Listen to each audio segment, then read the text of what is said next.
Hello everyone, welcome to Indian Economy by Aman Soni. Today's news are we would be discussing the important articles related to economy from the Hindu News.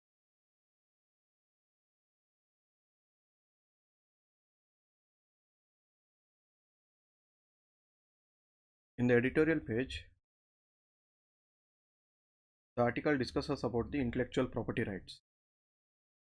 In yesterday's news, we discussed about how the European Union countries and even USA is now currently agreeing for waiving of the patent rights on COVID vaccines.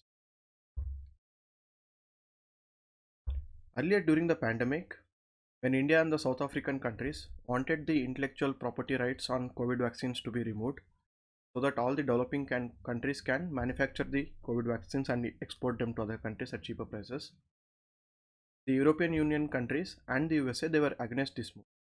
So because of which India and Africa went to the WTO, and the dispute was continuing in the WTO since 2 years.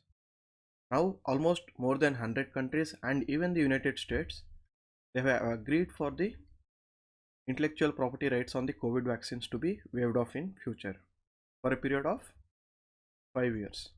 What is the implication of this? This means that without the permission of the patent holder, suppose a US company is having a patent for COVID vaccine. When the intellectual property rights are waived off, without the permission of the patent holder, that is the US company, any company in India can produce that vaccine and sell it in India, or it can export it. India already had a law related to that. In the IP Act, we had something called compulsory licensing. In the event of public necessity, the government can declare a particular vaccine or a pharma drug to be produced under compulsory licensing. It means that a particular company in India can produce the same formulation of the drug called the generic drug without the brand name, and it can sell it in the market or it can export it. It would basically mean the government is waiving off the rights that the patent holder has.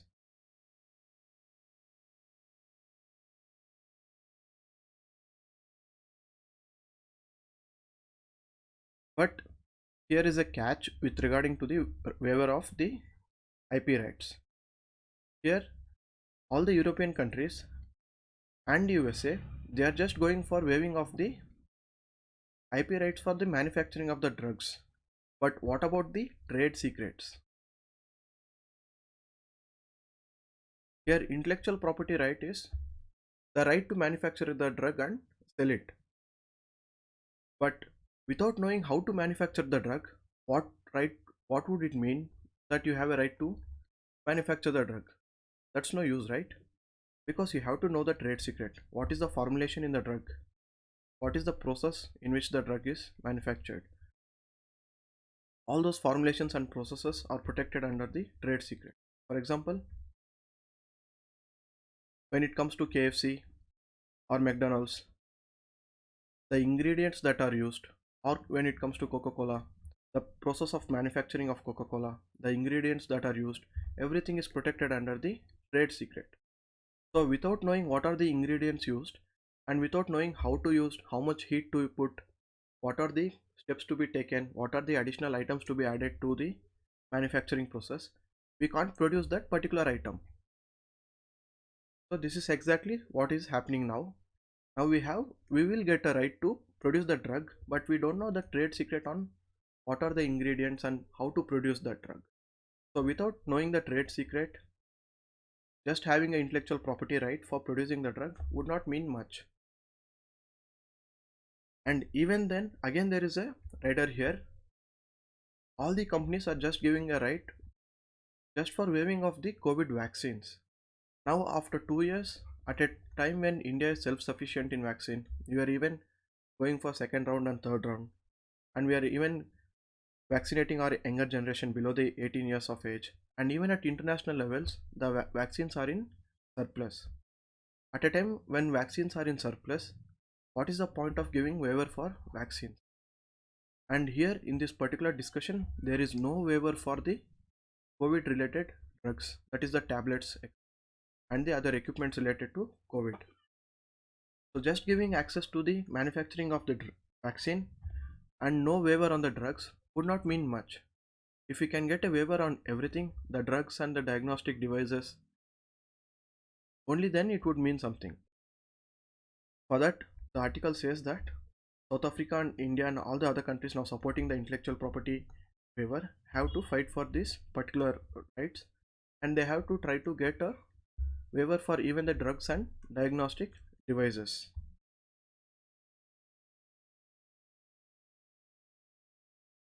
That's about this editorial.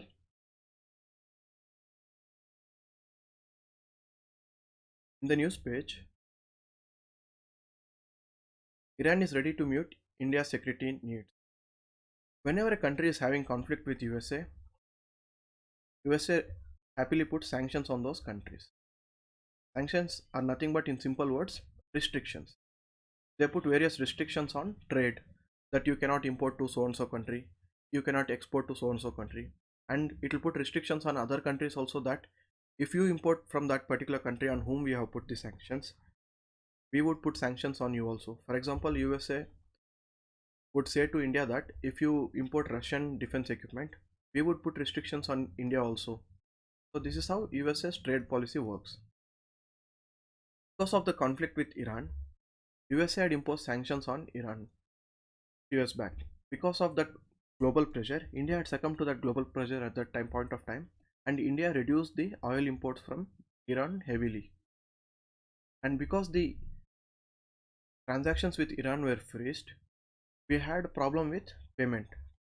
Just like how USA is putting sanctions on Russia now, and Russia has been partially removed from the SWIFT payment system, the problem is regarding the payments. How to make payments to the Russian exporter, and how would Russian importers make payment to Indian exporters? The same happened with Iran, and USA did this, and India and Iran decided to go for a rupee real barter kind of mechanism, wherein all the Iranian traders, they would open a bank account in India. For example, a trader who is exporting oil to India, he would open a bank account in State Bank of India in Delhi.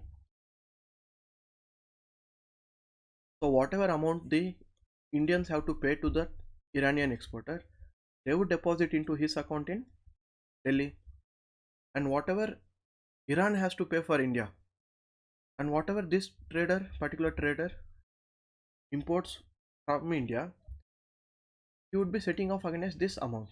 So basically, it's like we are dealing in rupees with the Iranian currency. The Iran will open an account with India in an Indian bank, and all the amount that we have to give to Iran, we will deposit into that particular account, and whatever Iran has to pay to us, it would be set off against that particular account. So India and Iran are in talks to go for this mechanism, and the article says that this would then again increase the trade with Iran. The trade, which was almost $17 billion, it reduced to $2 billion because of the sanctions and we reducing the oil imports. If we can go for a payment mechanism like this, we can again grow the trade to almost $30 billion in the coming future. The same payment mechanism can be applied even for India-Russia trade, and the government is trying to figure out the mechanism for it.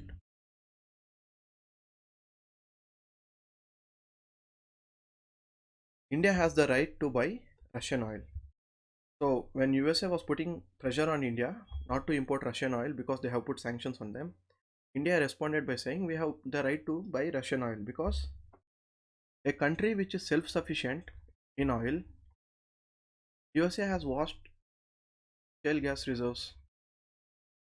So USA can afford to not import Russian oil, but a country like India, who majorly imports almost 80% of its crude oil needs are from imports. So we are the major importers of oil. We are the third largest importer of oil in the world. So a country who is self-sufficient can afford to not import the Russian oil and it can put sanctions. But what about India, who is a neutral country who is nothing to do with this conflict happening between Ukraine and Russia? And we are majorly a importing country. We are dependent on imports for oil for our sustenance of the economy. And we cannot afford to not buy oil when we are getting at a cheaper price, at a discounted price. That's why we have said we have a right to buy. And even the Western countries who are directly related to the conflict or who are in the zone of conflict, even they are importing. When they are importing, why should we stop importing? We should also import. For example, countries like Germany, Italy, France, Netherlands, these are the countries who are the top buyers of the Russian oil. And even those countries who are located in the front line of the conflict, who are in the conflict zone, like Poland, Romania, Finland, all these countries are also importing vast quantities of Russian crude oil. In this situation, where we are getting oil at a discounted price, and when we are a major importing economy for oil, and when the oil prices are increasing and it would have an impact on the domestic economy, it is right for the Indian government to import oil from Russia. Previously, we have discussed how the Germany has stopped the Nord Stream 2 pipeline with Russia in order to put pressure on Russia to reduce the conflict. If this would have been successful, a huge natural gas would have been gone to the Russia from Germany from the Russia. Now because it has stopped, Germany is still importing oil and the European nations are still dependent on Russia because there are no current alternatives which can replace the Russian oil in the immediate future. And because the Nord Stream 2 pipeline was stopped, Russia had huge supplies of oil and natural gas. Russia had to sell it to someone in order to get money because one third of revenues of the Russian economy comes from the oil and natural gas trade. So Russia is heavily dependent on the oil and natural gas sale for its sustenance. So in this situation, Russia offered oil at discounted prices to all the other countries. So countries like India are importing that. That's about this article.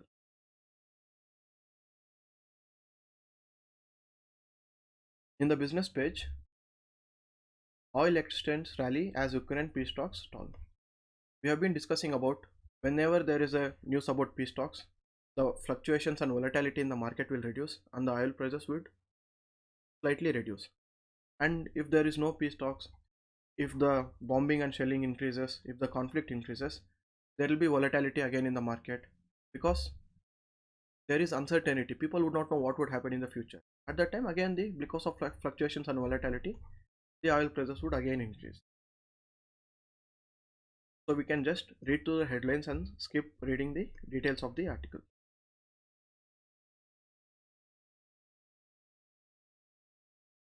Here, this article talks about the economic impacts of the conflict on Russian economy, and the same would apply to any economy. So we'll look into the details. Now, because of the sanctions imposed by USA and other countries, and because of the trade not happening, and various Western countries have stopped selling in the Russian market, inflation is increasing in the Russian economy because it is not able to make trade and the products are reduced. The supply of products are reduced because the Western countries have stopped selling in Russia. One side there is demand because people are trying to hoard and keep it for a longer term. People, like we observed in India, when the COVID lockdown started, all the people used to go to the market and purchase huge quantities because we don't know how long the lockdown would be there. In the same uncertainty situation of war in Russia, the same is happening. People are going to the market and buying goods for consumption and they are trying to stock it. And in a situation where there is less supply and there is high demand, less supply would mean prices increases, high demand would mean prices increases. So when there is a situation with less supply and high demand, the price rise would be almost double and triple. The same is happening now. The inflation in Russian economy is increasing heavily, and in order to control the inflation, the Russian central bank has increased the interest rate. When the interest rates are increased, the cost of borrowing would increase for the firms.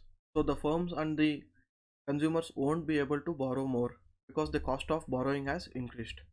And the domestic consumers would feel like depositing into the banks because the interest rates provided by the banks are higher because the interest rates have increased.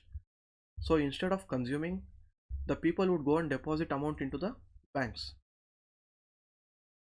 When the money supply with the consumers reduces and they put it in the banks in the form of deposits, obviously when the money supply reduces, the disposable income reduces, so the consumer demand would reduce slightly in the overall economy. That way the inflation could be controlled in the longer term. That's why the central bank has now increased the interest rates from almost 8% to 20%. It has almost more than double the interest rate in order to control the increasing inflation in the Russian economy. We can skip this article related to gold prices. Same with the affordable housing scheme. Yeah, this article is important because there is a new concept of parallel imports. As we have just discussed, because of the sanctions and the pressure from the European countries, various European countries have stopped doing business in Russia. We have been daily reading news about how the various European brands and the Western brands they stopped doing business in Russia.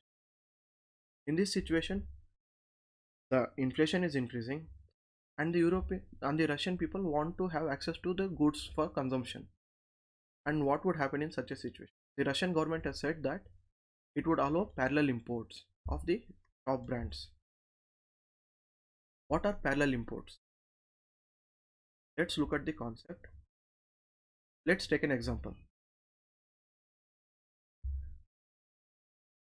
Let's take a FMCG company like Unilever Limited. This particular company sells the goods in almost 200 countries, and in India it has a subsidiary with the name of Hindustan Unilever Limited. So let's take Colgate for example.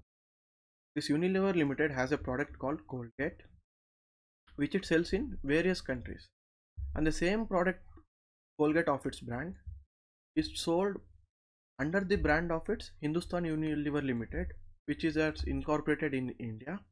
The same Colgate is sold by the Hindustan Unilever Limited, which is the subsidiary of this main company.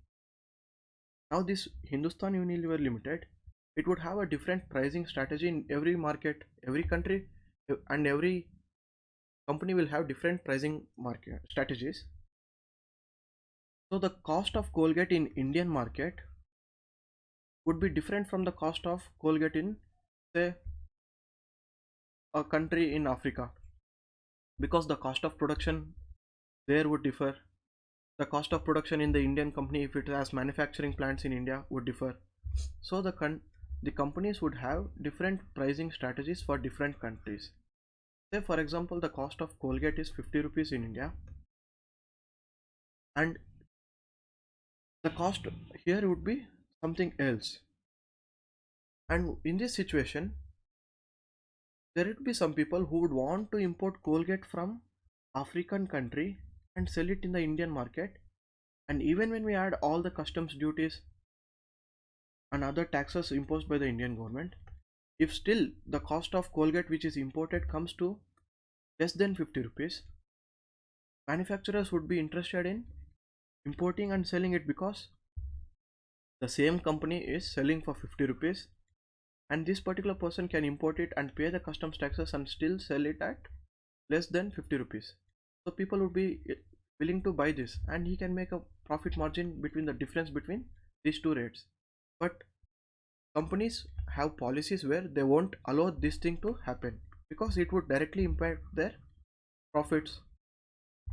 So you would have read that on some particular products on the labeling, we would have seen that if it is sold in India, Nepal, Sri Lanka, the pricing is so much. If it is sold in countries other than these countries, the pricing is so much. For example, McGraw-Hill publication has a book which is say $10 in the US market. If the same is imported to India, even with the taxes and other custom duties, it would, after the conversion, maybe it would come to some rupees 1000. But the same McGraw-Hill India has a subsidiary in India known as Tata McGraw-Hill. It would have priced that particular book at rupees 2000 in the Indian market, and it would have made a policy that this pricing is only for the Indian market. This particular good has to be sold in only in the Indian market at this particular price. If it is sold in any other market, the pricing would be differed. Now, as a rational consumer, you would think that importing this particular book would be the right thing to do. Now, Russia is allowing the same thing. Parallel imports are nothing but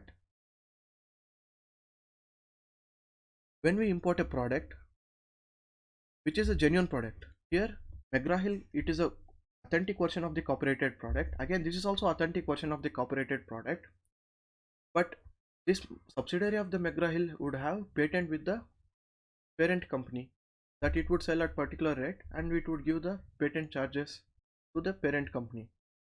Now, when we break the patent of that particular company and when we import a product from a different company in order to take advantage of the price or the non-availability of the product, that is known as parallel import.